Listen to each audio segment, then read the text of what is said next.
Desde hace 2 décadas, la capital del país padece un problema crítico: su precaria movilidad. Buenos días, llevo 2 horas en un trancón. La movilidad de Bogotá, pésima, inseguridad mala. Los últimos 4 alcaldes de Bogotá han enfrentado el problema de movilidad desde varios frentes: con cultura ciudadana, haciendo mantenimiento de la malla vial, construyendo puentes y ampliando vías, pero sobre todo, implementando un sistema de transporte masivo que se acometió como una solución decisiva.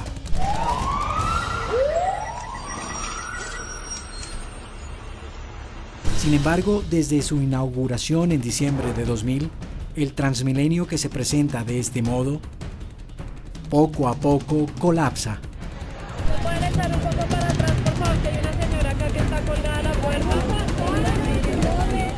Cada año que pasa es más urgente construir muchas más troncales, pues el sistema que empieza transportando 120.000 personas al día, en 9 años pasa a movilizar 800.000.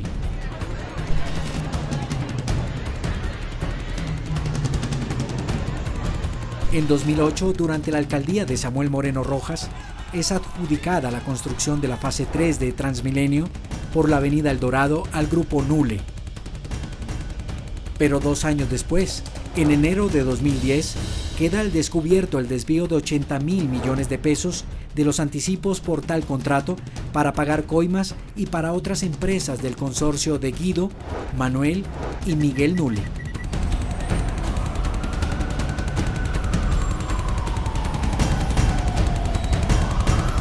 Las obras sufren un crítico atraso y la situación de movilidad en la ciudad se agrava. Hoy se inicia la Bogotá del futuro. Hoy comienza la Bogotá positiva, donde todos vamos a vivir mejor. Adelante, Bogotá. Se pudo empezar a conocer y a determinar cuál era realmente lo que ocurría detrás de ese atraso. Lo que ocurría realmente en la calle 26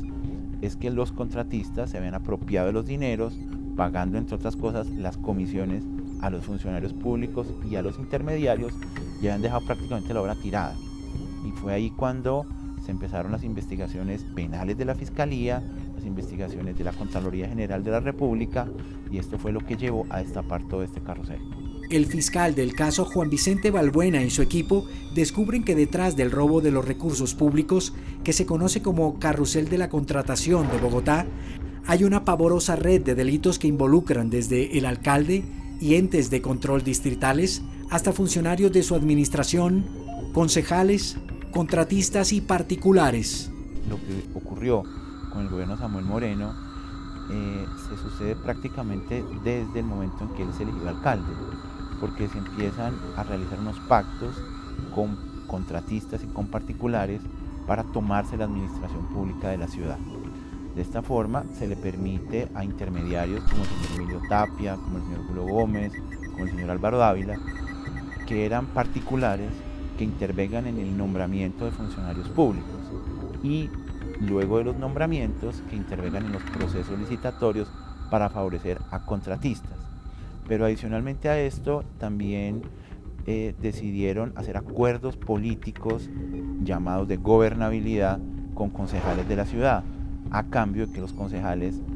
no hicieran control político sobre estos contratos y apoyaran las iniciativas, por ejemplo, de apropiaciones futuras del presupuesto para poder invertir supuestamente más en la ciudad, pero realmente lo que se pretendía era tener mayor contratación pública y de esta forma tomar de los contratos, tomar de los anticipos dineros y pagar comisiones. Pero lo más grave aún es que también participaron de estos actos irregulares el contralor del momento y el personero, es decir, tenían todo planeado para que fuera muy difícil obtener de alguna forma información sobre estos actos de corrupción, así que tenían prácticamente cooptada toda la administración pública, incluso los entes de control. Gracias a la nueva metodología de investigación y análisis en contexto, los fiscales encontraron en el carrusel de la contratación de Bogotá patrones de macrocriminalidad para apropiarse de los recursos públicos semejantes a los que son detectados en organizaciones criminales o de alzados en armas. Logramos determinar que el patrón de comportamiento era básicamente entregar a los mismos contratistas los contratos y que estos entregaran a su vez comisiones de éxito, como las disfrazaban, a particulares quienes repartían a los concejales y a los entes de control como el personero y el contralor. Y esto se vino repitiendo como un crimen de sistema en diferentes entidades públicas y que aún seguimos investigando. El alcalde, en efecto, una de las piezas fundamentales de este carrusel, realmente lo que hacía era colocar las piezas importantes en la Secretaría de Salud, en la Unidad de Mantenimiento Vial, básicamente en todo su gabinete, quien era básicamente la persona que controlaba todo este carrusel a través, no directamente, pero sí a través de sus intermediarios, como el señor Emilio Tapia, como el señor Julio Gómez, como el señor Álvaro Dávila, quienes se encargaban de llevarle la razón y las instrucciones a sus funcionarios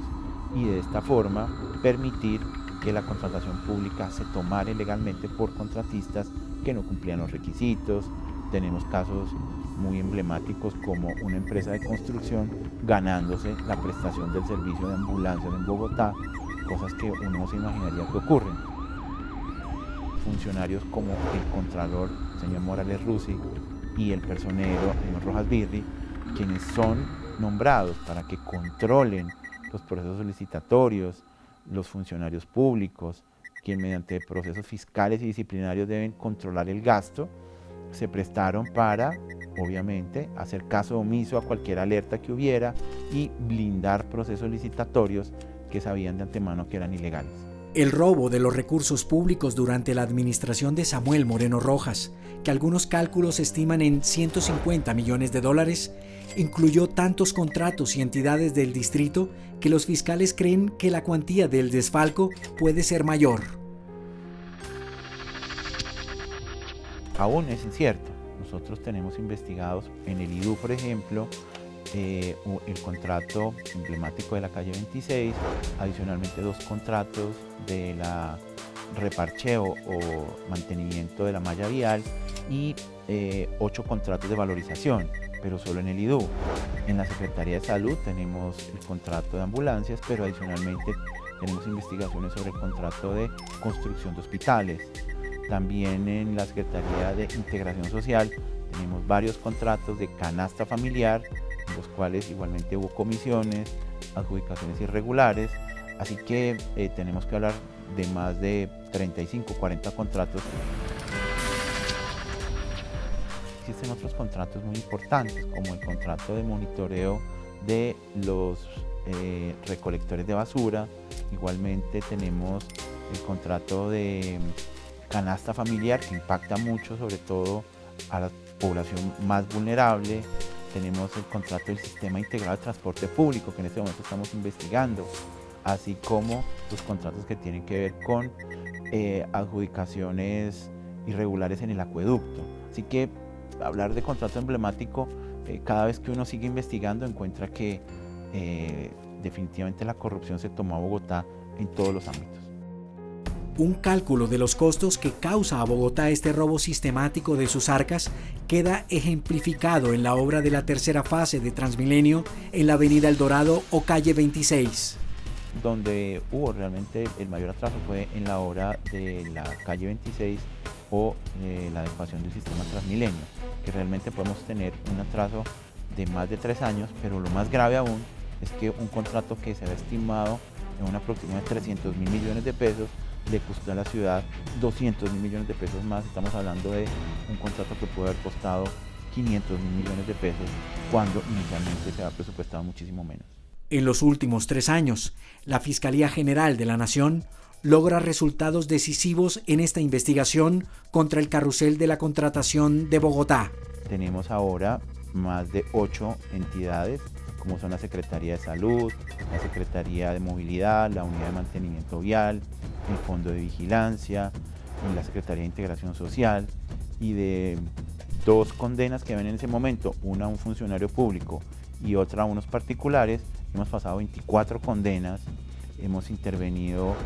en más de 50 imputaciones, tenemos en este momento 17 altos funcionarios en juicio. De las personas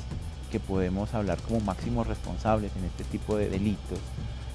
tenemos por ejemplo al secretario de Salud del distrito, Héctor Zambrano Rodríguez, al entonces personero Francisco Rojas Birri, a 3 concejales, los 3 fueron presidentes del Consejo de Bogotá, el señor Hipólito Moreno, el señor Andrés Camacho Casado, el señor Orlando Parada Díaz, igualmente a subdirectores del IDU, a la entonces secretaria de Integración Social, Mercedes del Carmen Ríos,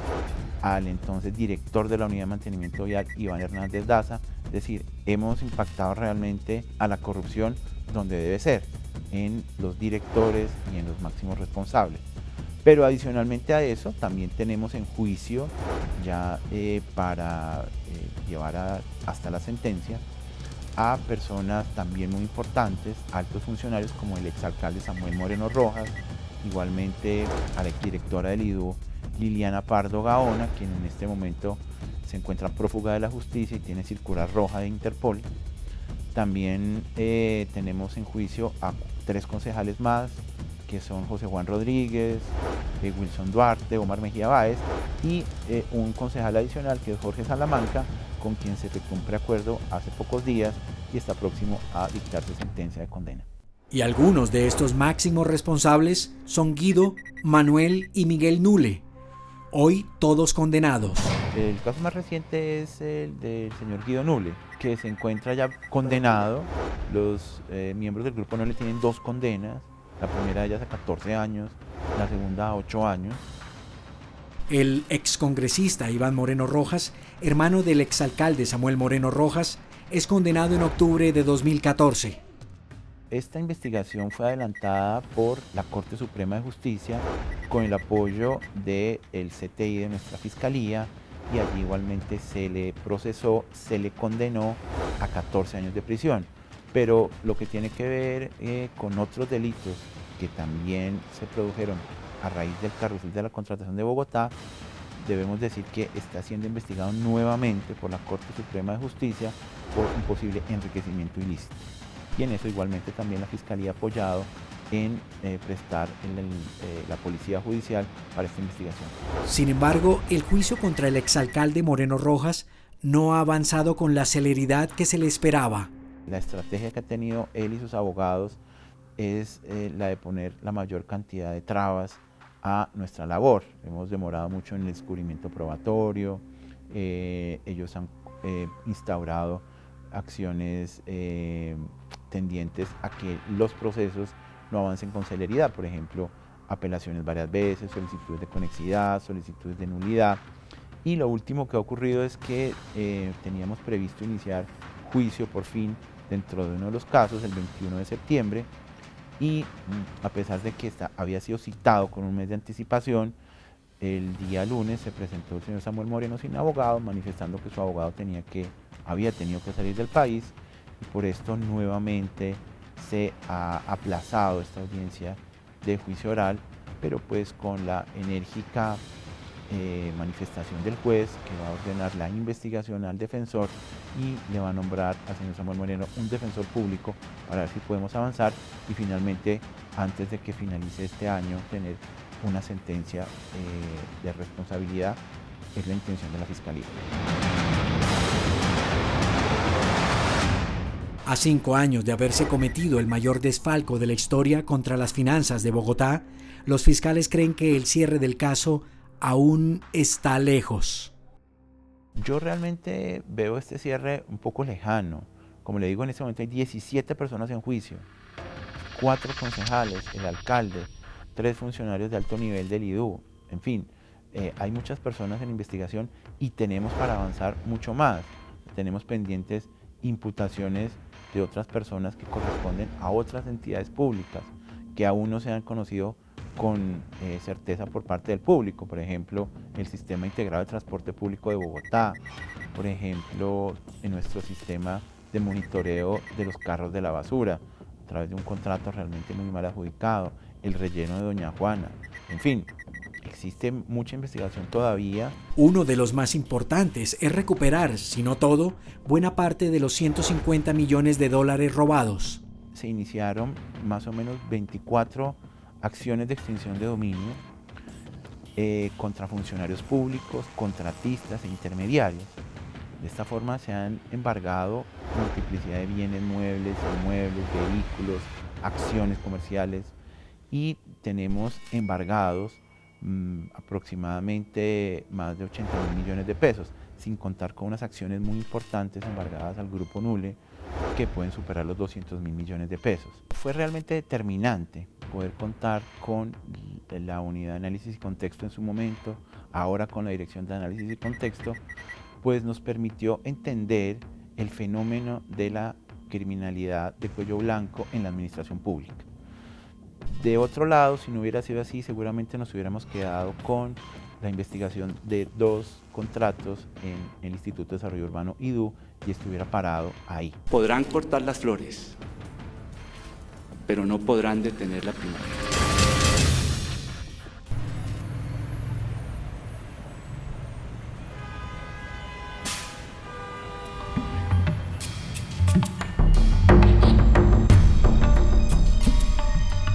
Las multimillonarias operaciones de lavado de activos de la comercializadora colombiana CI Goldex SAS demostrarían que no todo lo que brilla es oro. Desde su creación en 2003 hasta 2014, Goldex opera, al parecer, gracias a una red de fachada de proveedores de oro en todo el país, sin capacidad financiera ni sustentos jurídicos. Se asocia con supuestos proveedores que en realidad están fallecidos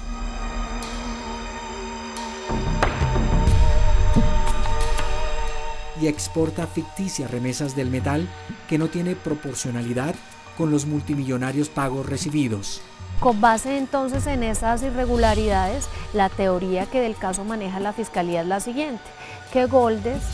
configuró un andamiaje administrativo, un andamiaje financiero, a partir del cual consolidara a varias empresas que aparecieran como proveyéndoles metal cuando en verdad no tenían ni la capacidad para hacerlo ni el metal en sí mismo. Pero lo más sospechoso sería lo que los fiscales encuentran cuando comienzan las investigaciones,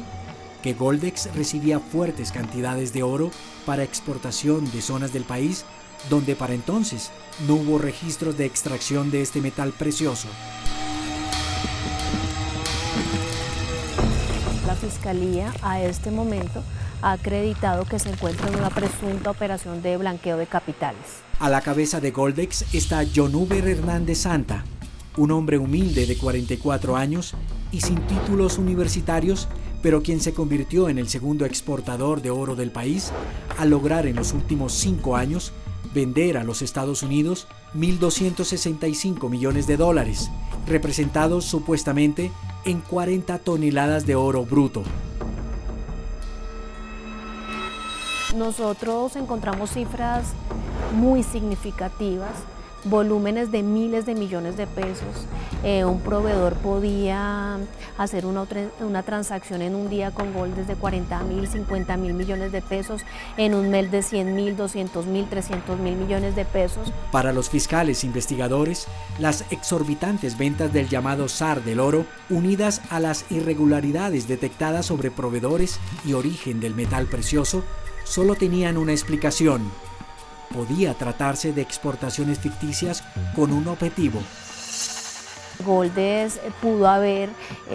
lavado activos por más de 2 billones de pesos porque sumamos todo lo que hicieron sus proveedores individuales, sumamos las irregularidades de Goldex y determinamos que si bien es posible, no lo descartamos, que Goldex haya desarrollado algunas actividades regulares. Lo cierto es que al existir una mezcla de recursos, esa mezcla hace que los recursos que vienen de fuente lícita, por así decirlo, se impregnen con aquellos de fuente ilícita para generar un gran consolidado de más de 2 billones de pesos en toda la operación. Lo que lleva a que los fiscales le sigan el rastro a partir de 2012 a Jonuber Hernández Santa es el hermano de Daniel Rendón Herrera, alias Don Mario, y de Freddy Rendón, alias El Alemán, señalado jefe de la banda Los Urabeños y ex jefe paramilitar, respectivamente.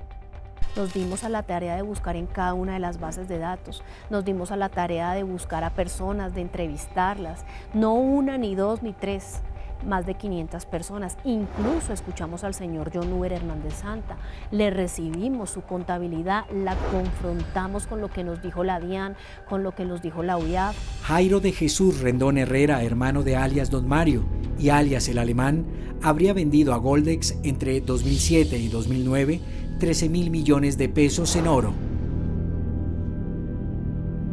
En los últimos tiempos nos hemos dado cuenta que las organizaciones de narcotráfico están recurriendo a esta forma, porque pues tener el oro en sí no es delito. Entonces, digamos, empezar a investigar tiene una complejidad. Entonces, para las organizaciones, ellos les interesa eso,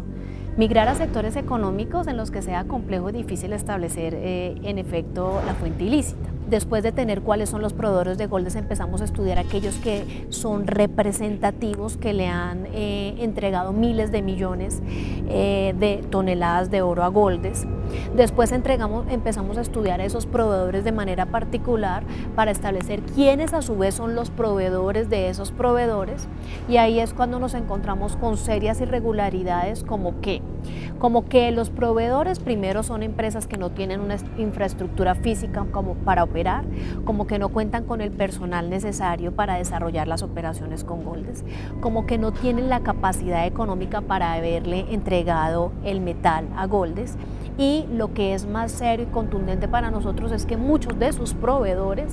resultan ser personas que están fallecidas. La tarea de los fiscales se centra en los cálculos de los estados financieros derivados de las pruebas recopiladas de los 1.146 proveedores de oro de Goldex en departamentos como Antioquia,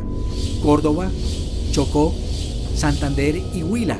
y las exportaciones supuestamente realizadas por la comercializadora. Se analiza por parte de diferentes peritos, quienes concluyen que en efecto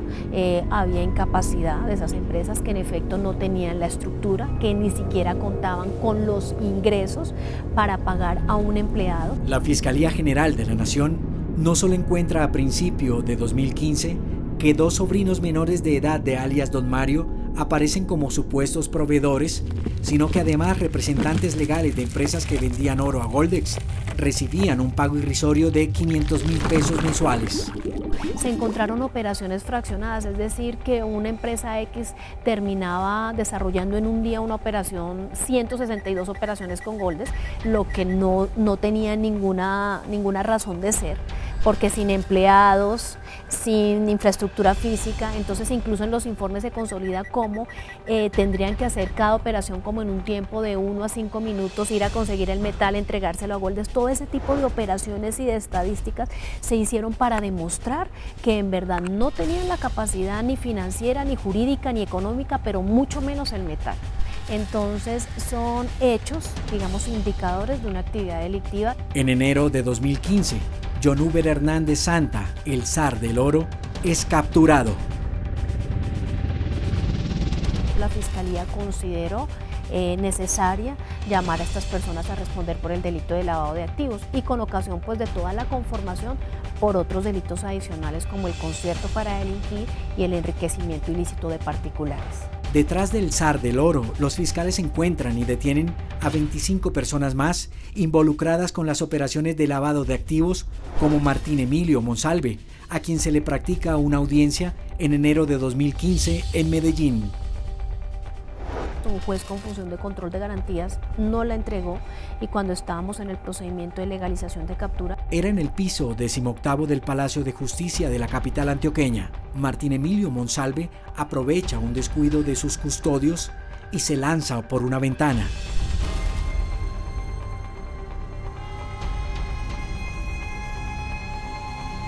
Esa persona decide quitarse la vida, luego no nos permitió ponerle de presente las razones y las circunstancias por las que había sido llamado a esas audiencias, y pues no entendemos, en verdad no entendemos qué fue lo que pasó ahí, o si él tenía alguna información adicional, o si tenía un temor adicional, lo desconozco. La fiscal Luz Ángela Bahamón cree que detrás de John Uber Hernández Santa hay una cabeza oculta que dirige esta multimillonaria operación de lavado de activos. Porque normalmente quien decide blanquear sus recursos esconde su identidad, oculta su nombre y recurre a terceras personas que finalmente como eslabones facilitan la circulación o del dinero ilícito, del capital o de la masa susceptible de blanqueamiento. Sin duda deben estar grandes organizaciones criminales, no podría en este momento yo establecer una en específico, pero sin duda debe ser una organización muy poderosa porque no se blanqueó cualquier suma de dinero, sino una importante suma de dinero. John Uber Hernández Santa y los demás capturados se enfrentan a una sentencia severa y, por supuesto, al proceso en marcha de extinción de dominio. El delito de lavado de activos tiene una pena de 10 a 30 años. Muchos de ellos, por su calidad de representantes legales, tienen un agravante adicional y pues entra a concursar esta pena con otro tipo de delitos, o sea, se aumenta hasta en otro tanto, porque hay delitos de concierto para delinquir y delito de enriquecimiento ilícito de particulares. El caso Goldex no solo pasará a la historia como la investigación más contundente contra lavado de activos en el país, sino además como una prueba del refranero popular que afirma que no todo lo que brilla es oro.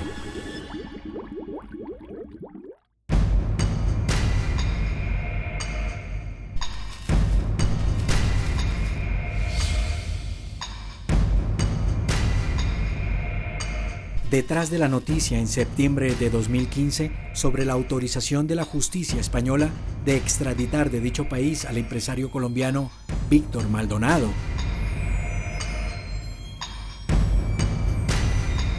hay una intrincada historia sobre el ajedrecístico y más grande desfalco financiero del país que asciende a 666.000 millones de pesos y que involucra al Fondo de Curazao Premium y al Holding Interbolsa, los cuales despojaron de su dinero a 1.508 inversionistas.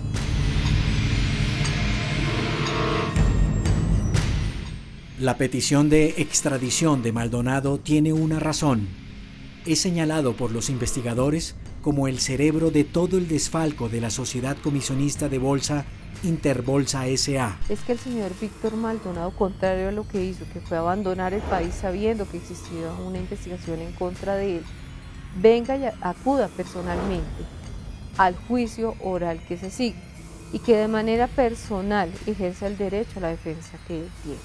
Esa es la esencia del trámite de extradición y lo que busca la Fiscalía es finalmente que pueda la justicia colombiana escucharlo a él frente a lo que tenga que decir por los hechos que se le investigan. La historia de lo que se conoce en los medios nacionales como la megaestafa de Interbolsa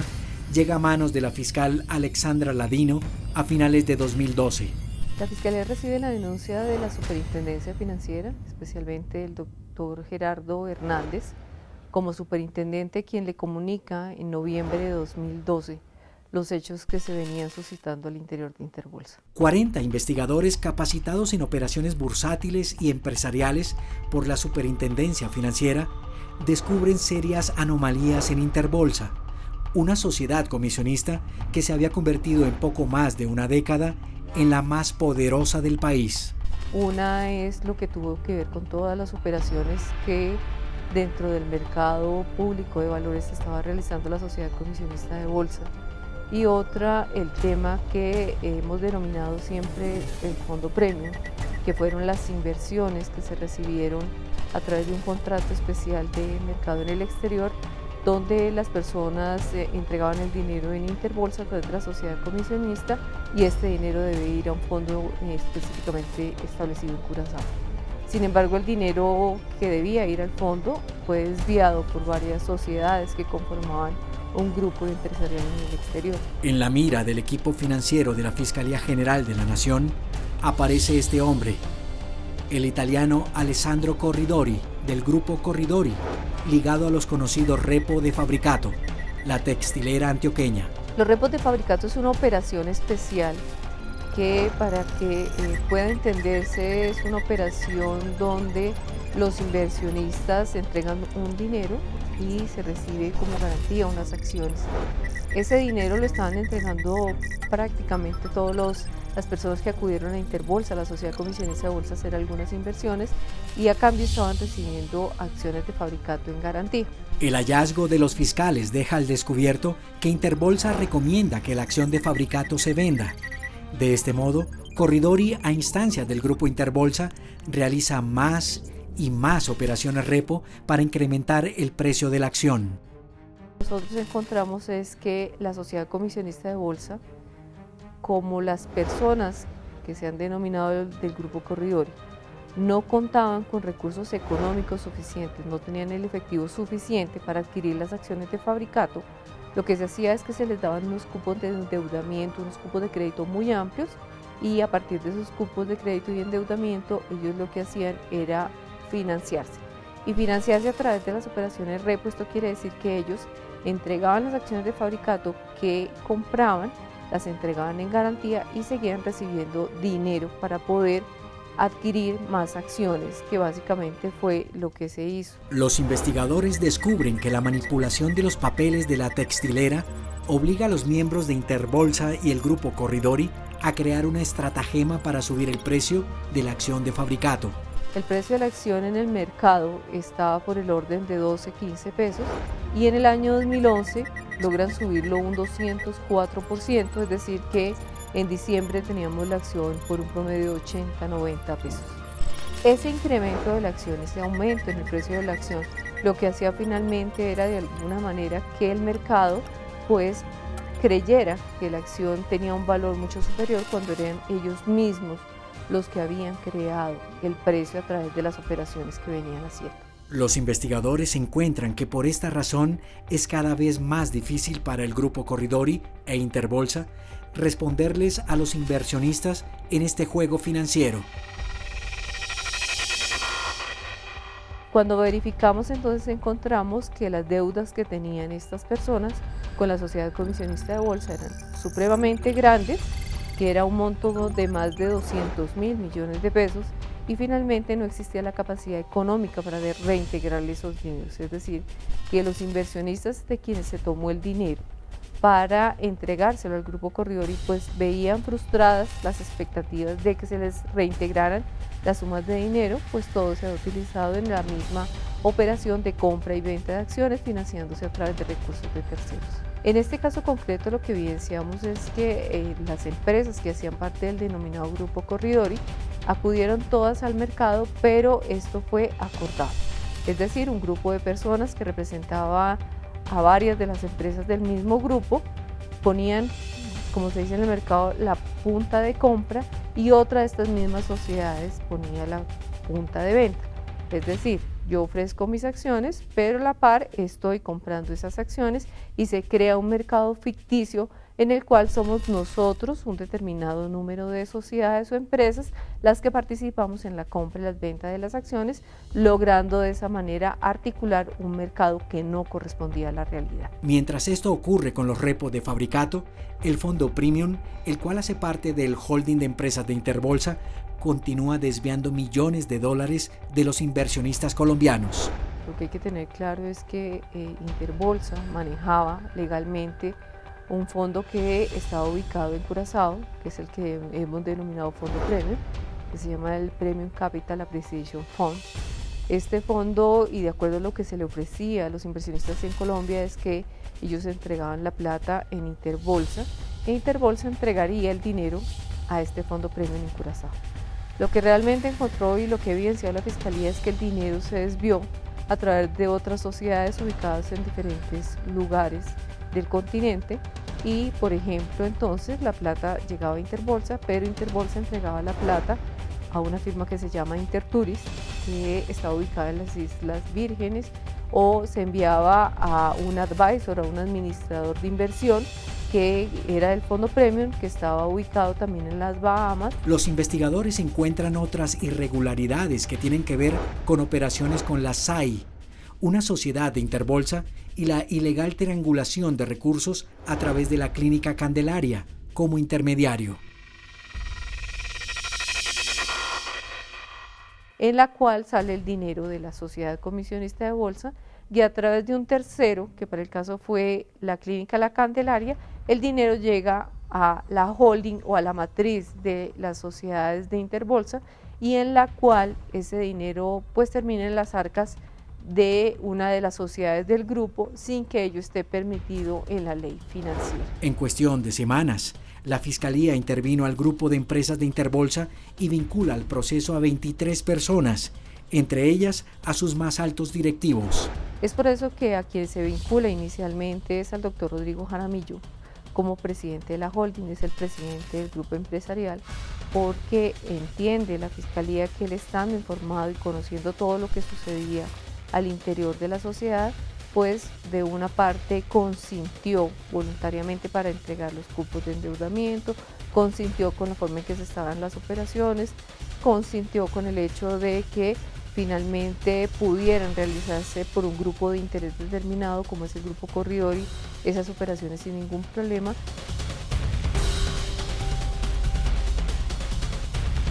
Los delitos que se imputan a quienes participaron del descalabro de Interbolsa van desde manipulación fraudulenta de especies, administración desleal, operaciones no autorizadas con accionistas o socios, hasta concierto para delinquir. Además aparecen vinculados el señor Álvaro Tirado, que es el presidente de la Sociedad Comisionista de Bolsa, quien estaba a cargo directamente de la forma como se hacían las operaciones repo, cómo se financiaban esta clase de grupos de interés para ellos. Se vinculó también al señor Jorge Mauricio Infante, que es el presidente de la Sociedad Administradora de Inversión y que hacía parte de las directivas de la Comisionista de Bolsa. Se vincula también al director de riesgos, que consideramos tiene alguna participación, esto es al doctor Javier Tomás Villadiego. Se vincula también dentro de la actuación a los comerciales que tuvieron a cargo las operaciones que se hicieron. En el caso concreto del Fondo Premio nosotros vinculamos, porque nos pareció muy importante, a Tomás Jaramillo Botero, a Juan Carlos Ortiz Zárate, que son las dos personas que crean los fondos de inversión, son los directivos tanto del advisor, como se llama, o del director de inversiones, así como de los fondos en Curazao. Pero en esta larga movida de ajedrez financiero que llevó al multimillonario desfalco, aún falta señalar a más responsables.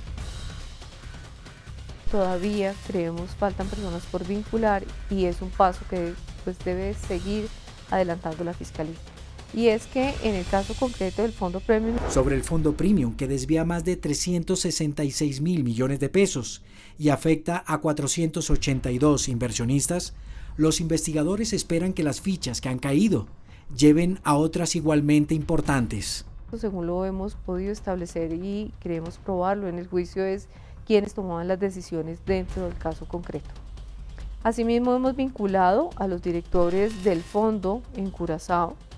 esto es, y quienes manejaban todo el tema del fondo en Colombia, que son los señores Rachid Maluf Rat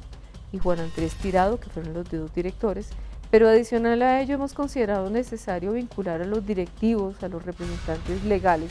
de 3 sociedades que participaron en estos hechos y que están íntimamente relacionadas con el tema del Fondo Premio. Y esto es Claudia Patricia Aristizábal, Natalia Zúñiga, que eran las representantes legales de Valores Incorporados y Rentafolio Bursati, y también se vinculó al señor Ricardo Martínez, que es la persona que actuaba como representante legal de la firma Interturis, otra de las sociedades o empresas que se utiliza para que salga el dinero. Aunque en una muy comentada decisión en que la jueza del Tribunal Superior de Bogotá, Teresita Barrera, dejó en libertad por vencimiento de términos a Alessandro Corridori, las penas para los diferentes delitos encontrados por la Fiscalía oscilan entre los 6 y los 20 años. Ya en este caso tengo que señalar que una de las comerciales aceptó cargos y la pena estuvo, a pesar de que aceptó cargos con una rebaja, la pena estuvo por encima de los 9 años de prisión. Hasta finales de noviembre de 2015 había en este proceso 2 personas condenadas: Rodrigo Jaramillo, fundador, accionista de Interbolsa y presidente del mismo grupo, a 7 años, y Clemencia Soto Uribe, del área comercial de la comisionista, a 4 años. Esta investigación lo que demuestra, por lo menos en los casos económicos y financieros, es que el funcionario debe estar capacitado. Esto implica investigaciones prontas, rápidas, para recolectar todos los elementos materiales de una manera oportuna y evitar que finalmente esto se vaya en el tiempo sin encontrarle algún fin, porque lo que el tiempo hace es finalmente que se vayan perdiendo los hechos, se vayan perdiendo las pruebas y esa recolección aquí oportunamente es lo que es indispensable para un buen resultado.